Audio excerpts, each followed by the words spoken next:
আসসালামাইকুম গাইস, এগুলা কচু না বাবা, এগুলা কচু না, এগুলা সোনা সোনা। এগুলা এখন বাজার ফি চলতেছে 1 কেজি লতির দাম 60 টাকা, আমরা পাইকারি দিতেছি। দেখেন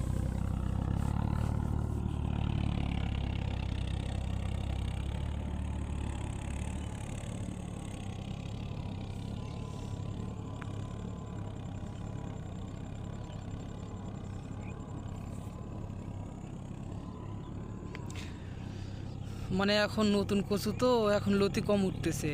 সপ্তাহে 8 কেজি 10 কেজি উঠতেছে। যখন বেশি হবে তখন 2 মণ 4 মণ 5 মণ পর্যন্ত হয়। তাহলে হিসাব করেন, যখন ফুল বয়স হবে তখন একটা করে গাছে 4-5টা করে লতি এরকম ধরবে। সোনা ভাই, এখন সোনা এগুলা। দেখেন এগুলা একটু ঘাস হয়েছে, ঘাসগুলো আমরা একটু দেওয়াল দিয়ে নিলে দিতেছি। দেওয়ার পরে পানি দেবো, সার দেবো। সার দেওয়ার পরে আবার কচুর লতি ফুটে বাড়াবে এইরকম বেশি, তখন মেলা টাকা আয় হয় বাবা। বুঝতে পারলেন ভাই? আসসালামু আলাইকুম, শুভ দুপুর।